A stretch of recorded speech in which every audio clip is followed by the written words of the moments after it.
File transfer complete. This is the Arizona Podcast. Stories about the people, places, and events found along the highways and back roads of the Grand Canyon State. And welcome to another edition of Arizona Podcast. Today we'll be spotlighting the environment. And we'll talk with Mark Eller, Foundations and new business director of Leave No Trace. We'll learn about the 7 principles to becoming good stewards of our environment as we journey out to discover the great state of Arizona. We are all the solution to conservation, and Leave No Trace is leading the way with pioneering science, hands-on training, and some simple guidelines. This edition of the Arizona Podcast being brought to you in part by ESET, the best in award-winning comprehensive multi-platform security for all aspects of your digital life. Whatever you do online, stay protected with ESET Internet Security.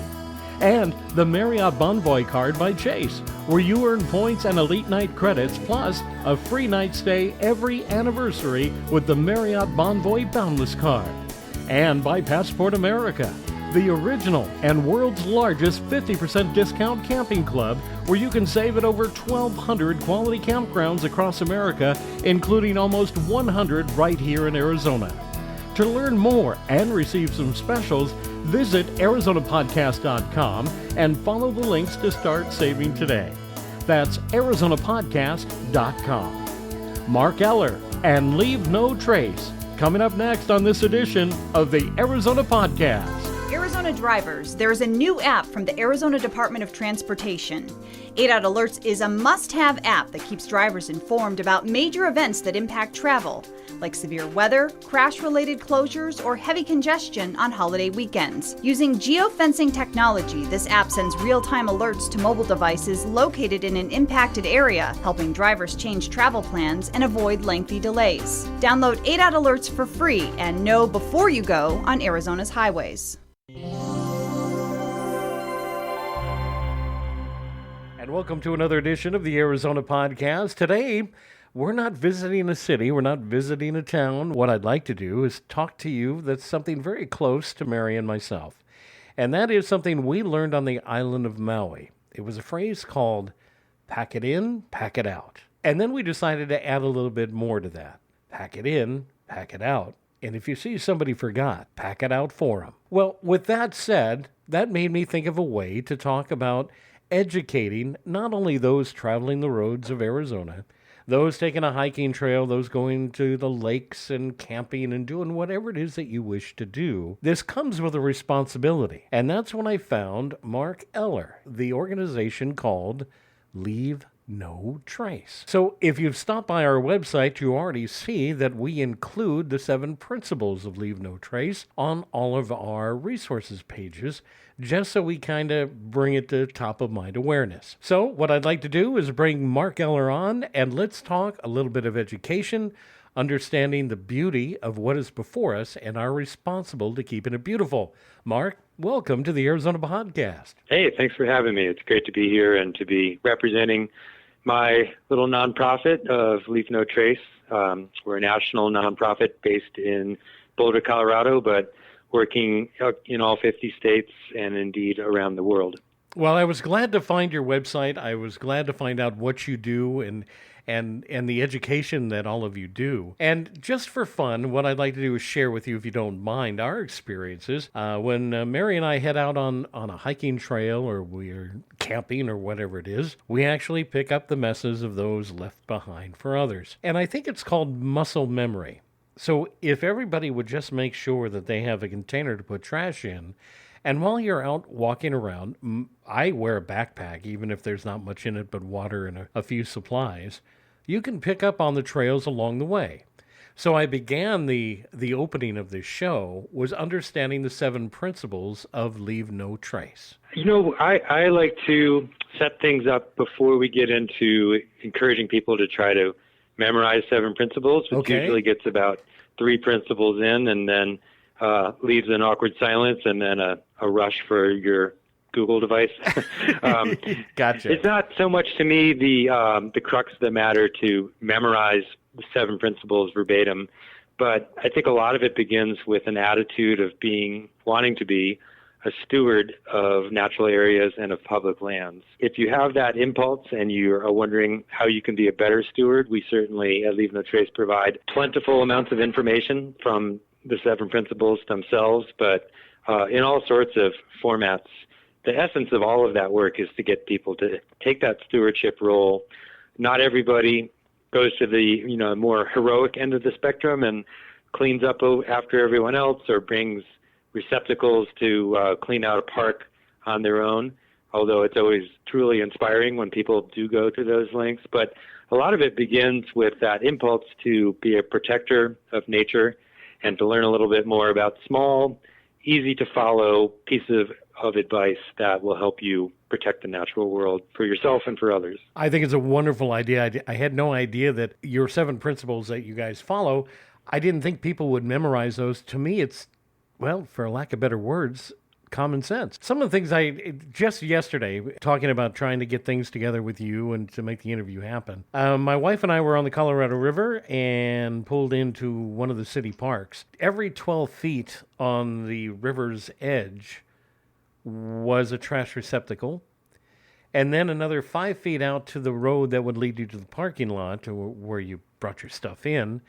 At least every 20, 25 feet, there were the giant receptacles, the ones that the trash trucks come in and dump out for you behind a commercial building. And it dawned on me as I'm sitting there in the parking lot looking, there was trash on the ground. What does it take to, as you said, be a good steward of your environment? Yeah, well, I mean, that tact of education as the most efficient way to keep natural areas protected is certainly at the core of my organization. So, there are what we tend to refer to as rules and regulations about where you can dump and what you can dump, and rules and regulations about which trail you can take and which trail you can't take, or whether a bike is allowed or not allowed, things like that. Rules and regulations only get you so far.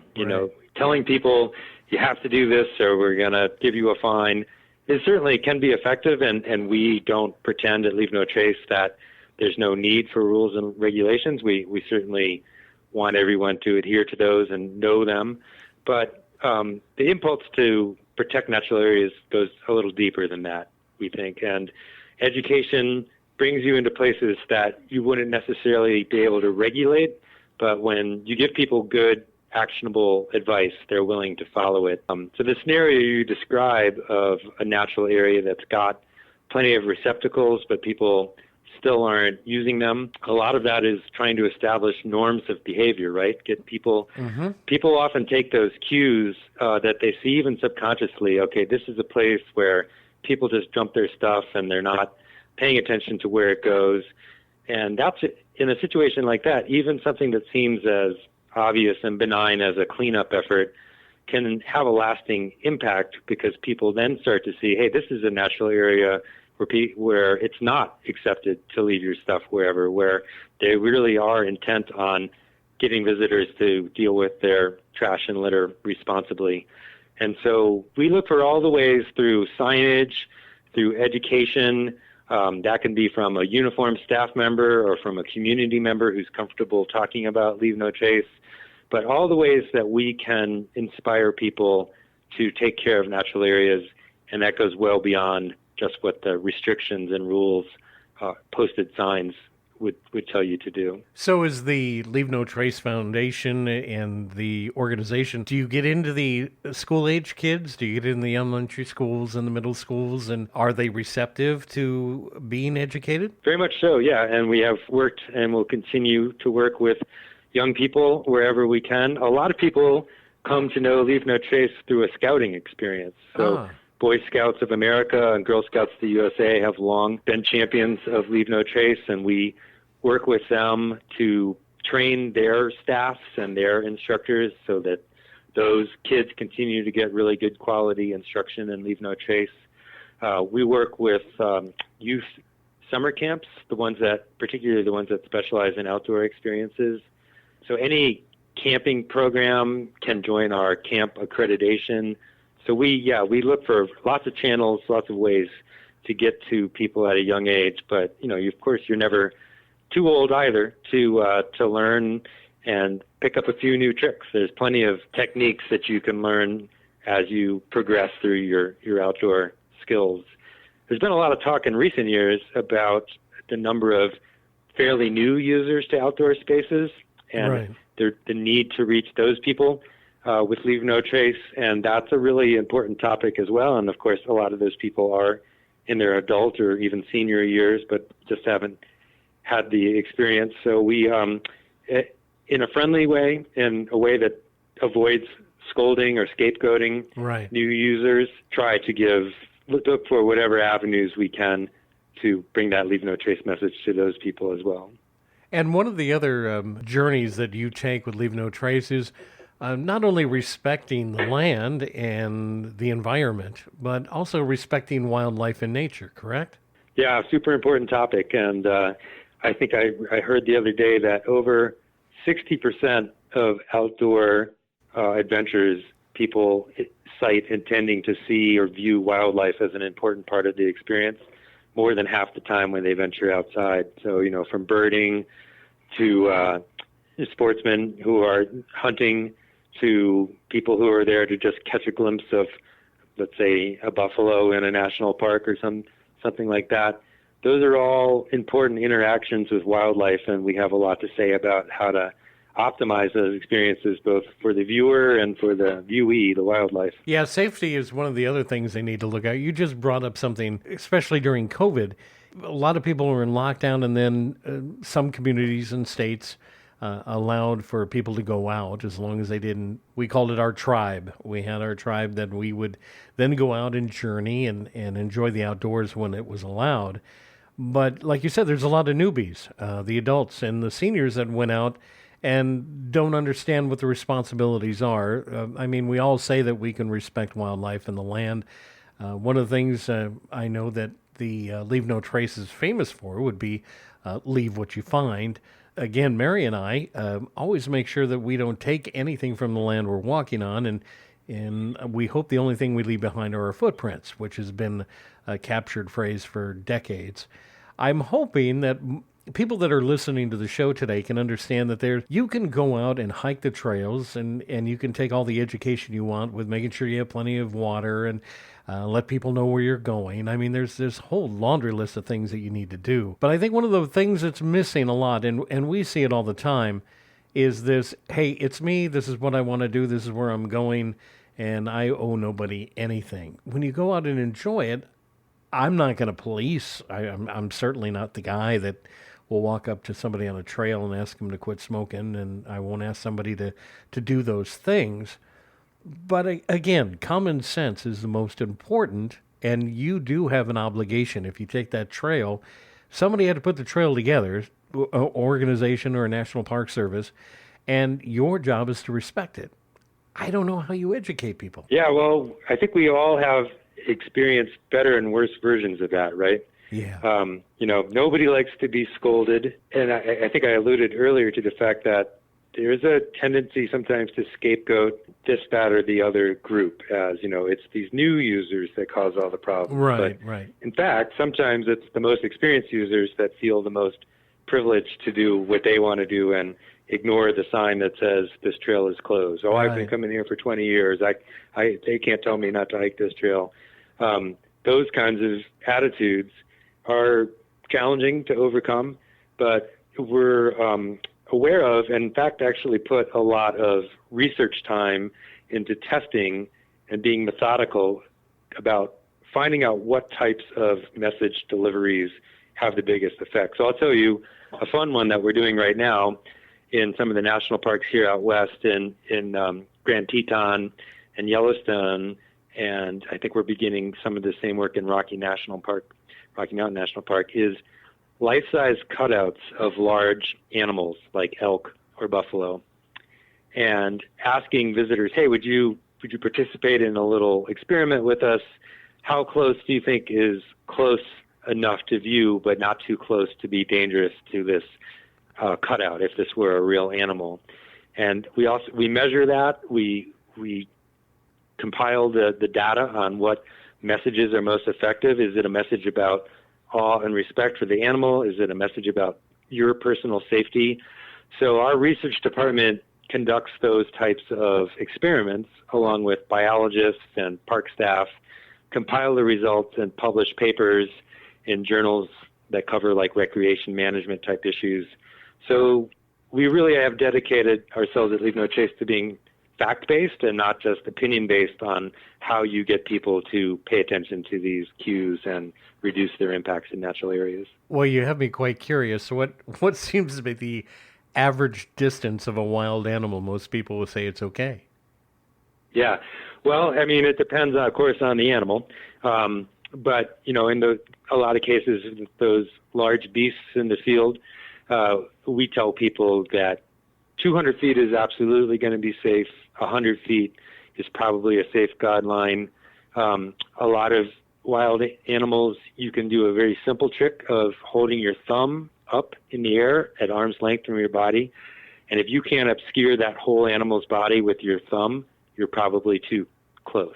Oh, that's brilliant. So that's what we call the thumb rule. Yeah. Oh, and brilliant. That is, people don't realize that moose right now are among, or actually the most deadly wildlife encounter that people have in Colorado, because obviously it's a very large animal. Yeah. People are curious to see them, and you think of your predators and your bears and things like that as the sharp teeth and big claws, but a giant moose poses a huge threat to your safety. And obviously we know that if it's protecting its young, or you're in between it and something that it needs to get to, that's a bad situation. So using those cues and giving people, like I said earlier, not just a rule, do it because we said so, but a reason.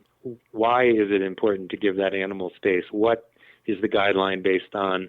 Those are much more effective teaching methods than to just post a sign saying, don't get anywhere near the moose. My wife and I loves to snorkel when we're in the Hawaiian Islands, and the rule is you are not to bother a sea turtle. So you keep your distance from the sea turtle, whether on shore or in the water. But the rule that applied there was kind of interesting. It's okay if they come to you. They're just as curious about us as we are about them. I just would always say, you know what, it's kind of cool to swim with a sea turtle, but as long as you don't touch them and mess with them, or maybe you're right. Maybe they're protecting something, and maybe you should just move on and get out of their way. Yeah, and that's a great example of where the first principle of Leave No Trace, plan ahead and prepare, is a vital step in almost everything we do. You could easily argue it's the most important of the 7 principles, but planning ahead and preparing may entail learning about what's going on with the turtles this time of year. Are they about to go on the beach and lay their eggs? Or are they coming back into the water after that period and are exhausted? Knowledge is power, and knowledge is also crucial for protecting wildlife. We should probably touch on wildfires, right, because it's the West, and we both live in very fire-prone states. And so giving people that really simple, actionable advice, like being able to put your hand into the coal bed of a fire that's been properly extinguished and doused with water. Correct. It's easy to pour a couple cups on it and think, okay, that's probably fine. But our guidance is if you can't stick your hand right in there and know that the coals are completely down, then, and that, of course, is all assuming that fires are even allowed, right? I mean, in many places this West, they won't be allowed. Yeah, it's not allowed. Even in the best of circumstances, but not universally true. And if you are going to have a campfire, there are some, again, just easy to follow practical things that you can learn about that are going to ensure that it's a safe experience for everyone.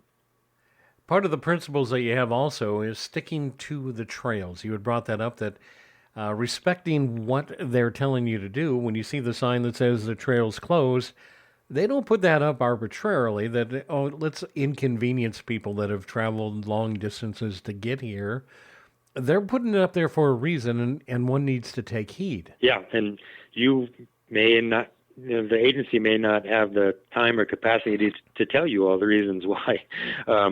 But that's where we know that one of the vitally important things you can do is to combine signed messaging with good, clear instruction, the most effective combination, and this is another one that we have research that bears it out, is verbal instruction from a uniformed staff member, a ranger typically, combined with signage using similar talking points so that there's reinforcement of the message in both the signage and the verbal instruction is a really, really effective way to change people's behaviors.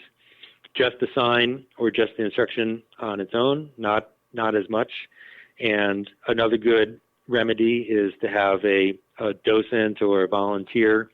It does tend to help if they have that visual cue of having some sort of park logo or emblazoned on their shirt or jacket. But, that kind of messaging, and it really is key that it's delivered consistently with the same talking points and not confusing to the user, like, well, this sign said don't go here, but this sign said enjoy the whole park and go where you want. Things like that can be a lot of people don't go into a natural area with bad intentions, but they're either not getting an adequate chance to find out what is required of them. There are always going to be some bad apples as well that are willfully ignoring good advice, but they're kind of a lost cause, frankly, to some of what we do. And that is, I think, by far not the majority of impacts that happen in natural areas. There's plenty of instances of people that don't in their heart have any bad intentions, but simply need better cues, better instruction, better knowledge of what to do. And I think it can be done in a very tactful way, like you said, where you're not scolding somebody. On a recent camping trip my wife and I took, we had to go to the ranger station to get the camping permit. It wasn't one of those things you did online. Hey, I have it. I printed it out. I'm gone. You literally had to walk up to the ranger station to get you had your form and you paid for it in advance.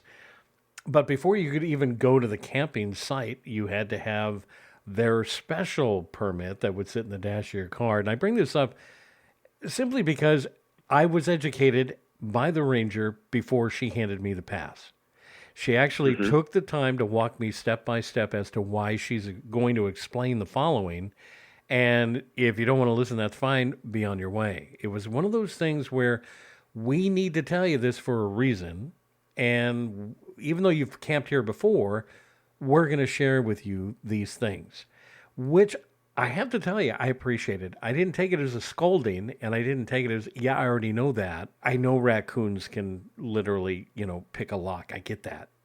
But I wanted to hear it. It's like the people sitting on an airplane where they try to tell you before you take off all the emergency, where the exits are, and how to use a mask. Yeah, I've been through it a couple hundred times. You don't need to tell me again. I say keep telling them. Sometimes it does have to become muscle memory. And I know that to watch somebody throw trash down on a trail or a water bottle on the trail, was it really that hard to carry the empty water bottle and use the receptacle when we get down, from the hiking trail? I don't know. There's got to be a way. And again, it all boils down to common sense. You learned it in Boy Scouts. You should remember it when you're 50. Yeah, no, it's true. But, ain't nobody perfect out there at the same time, and we always point out that leave no trace is an aspiration. It's not an actually achievable goal. So, that's brilliant. There you go. It's we know, but let's try. Right. I mean, and I think people really, one of the cool things, one of our, we have traveling teams that go around the country.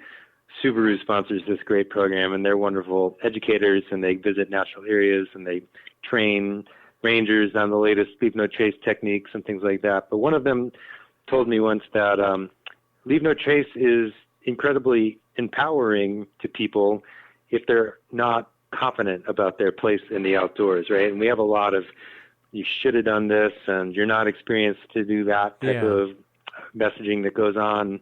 But if you're taking the time to learn the basic principles of leave no trace, it can really empower people to feel like, hey, I might not be the fastest trail runner or the most knowledgeable camper in the world, but I'm not hurting the environment. If I'm following these 7 principles, if I'm learning the local regulations and abiding by them, you can hold your head up high in any outdoor situation and know maybe you're not the superstar, but you're not really doing anything to harm the environment. And that alone is quite an accomplishment for any outdoors person. Going through your website and learning all the things that the Leave No Trace has to offer, both in nudging and education and sharing the reason why you want to do these specific things. It's I know the things, I want to check these out before we go. Tie down the load in the back of your truck the right way.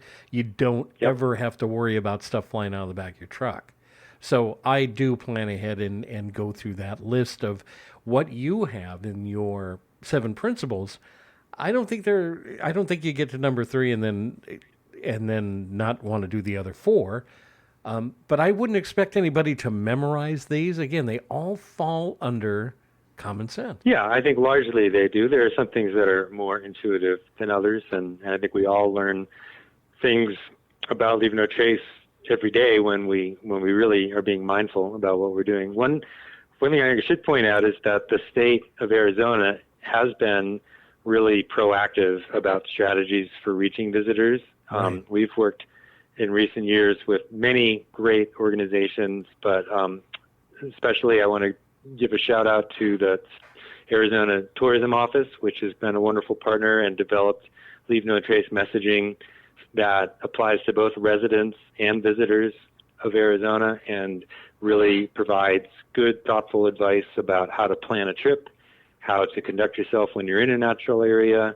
They've avoided just kind of repeating the principles wrote over and over again. They've made them specific to Arizona.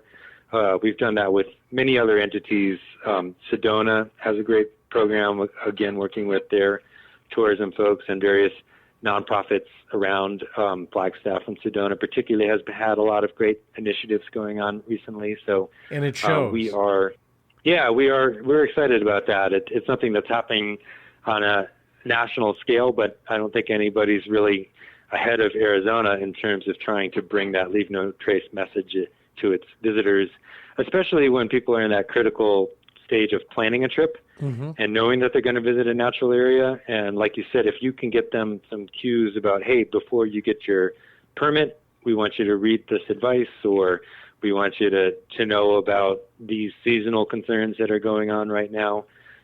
Arizona, as a state, is doing a great job of trying to get that information in front of visitors. Ash, I love your 7. I think that the 7 principles, it's not too few and it's not too many. Yeah, it covers you in a huge range of situations. I mean, you've got a lot of varied terrain in Arizona, from high peaks to canyons to everything in between. And the 7 principles is a really flexible framework that applies from beaches to mountains to all that kind of good stuff. And so if you've taken the time to learn those, or we have a couple versions of it that are maybe a little easier for the novice to come to. There's a series of social media tiles that we've been using called Leave No Trace Basics, and just trying to really distill things down to the most memorable and graphically pleasing ways to express it. But all that advice kind of as a body of knowledge will have you covered in pretty much any natural environment that you visit. So what's the future for Leave No Trace? What's on the agenda for the future?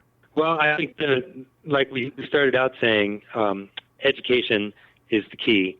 And so we've, through recent years, like everybody else, figured out a lot of great ways to get information to people when you can't be face-to-face.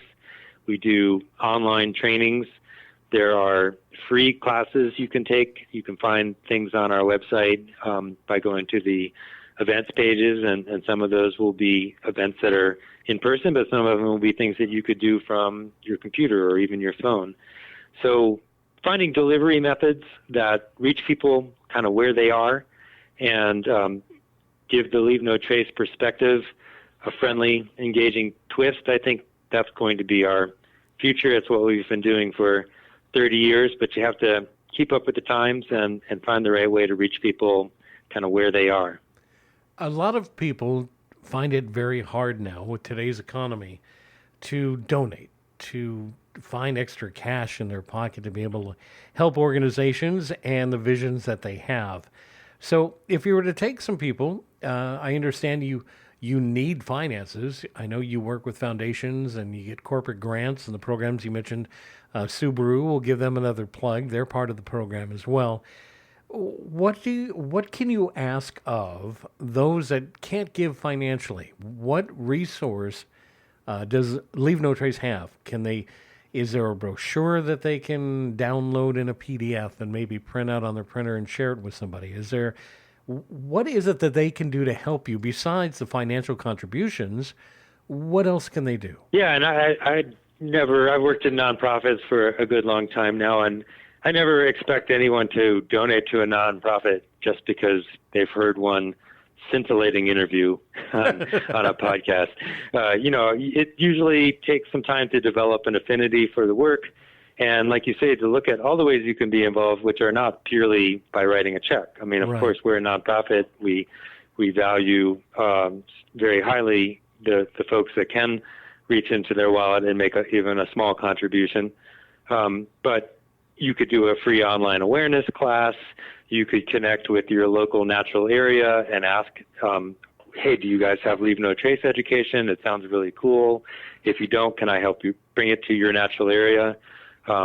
Each of our states has a volunteer state rep, and you can find those all on an interactive map on our website. Of course, I need to say the website name. It's simple. It's LNT, or it's Leave No Trace, spelled out, leavenotrace.org. And that'll get you to a map where you can see where we're having events, see where you can find free things that you can do with the organization. You can contact your state rep and send them a message. So, yeah, we certainly try to provide pathways for people that go beyond, hey, just send us some money and we'll do good work. The best that we can do for you to at least do our part with the Leave No Trace organization, we've put you on the front page of our website, calling you one of our friends. Do you encourage them as well to promote you on social media? Do you have a hashtag where they say, hey, I just heard Mark on Arizona Podcast, check him out, hashtag Leave No Trace? Yeah, in fact, right now we have a campaign that's also called hashtag Leave No Trash. So that's focusing obviously on that part of the work that we do. And that's kind of a fun one where you can get involved and even record the types of waste you're finding in outdoor areas and where they're found. And we're compiling that data for, as I said before, we try to be quite data-driven in our approach to all this stuff. So, but yeah, we're on all the major social media channels, and whichever is your favorite, all the way from the old fogey of Facebook down to TikTok and probably whatever else is new. We're there. We're trying to get the message out. We want to engage with as many audiences as possible. And all the links to those social media platforms are found on the main leavenotrace.org website. I'm glad it's working. I hope more people can at least learn. What if we can get one person listening to the podcast that takes action, then we have succeeded. It does take one person at a time. We didn't touch them. You talked about them. So what I'd like to do before we part friends here is the 7 principles of Leave No Trace. Plan ahead and prepare is number 1. Number 2, stick to the trails. Number 3, trash your trash. Number 4, leave what you find. Number 5 is be careful with fire. Number 6, respect wildlife. And number 7 is share the outdoors. And personally, my personal opinion, those are all number 1s. So, I mean, it's just look at the list and go, yeah, I do that. Or look at the list and go, I need to be more careful with this one. And I need to start following that one. I don't think, like you said, don't try to memorize what they are. Look at them. Find the one you're lacking in, or if there are more, we'll do tent camping somewhere, and I make it a point to leave it cleaner than the way I found it. And that even includes as we're tired and we need to go home and take a shower, I'll rake out my campsite. It's like you're doing it for the next person. Let's pay it forward. And those little actions become, again, I'll use the phrase, muscle memory. If you do it every time, it just becomes natural and part of the process. Yeah, it's great. And it feels good, too. I think there's a well-earned feeling of satisfaction from knowing that you went into the outdoors not just as a consumer of the natural world, but as a steward of the natural world. And that enhances the experience. It's a more enjoyable outdoor experience when you think of yourself in that light, and you know that there's good reason to believe that the actions you took, even if they're simple, modest actions, are contributing to the greater good for the natural world. Mark Eller, Foundation's a new business director for Leave No Trace.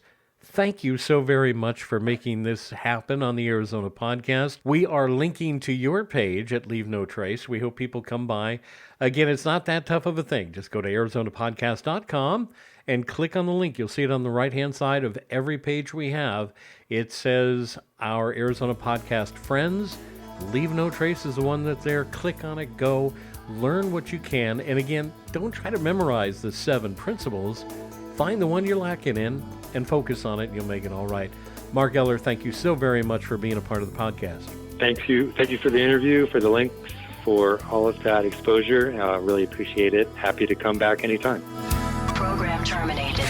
Thank you for listening to the Arizona Podcast. For more information on our podcasts, the people, places, events, or the sponsors heard, visit ArizonaPodcast.com. Available for download everywhere.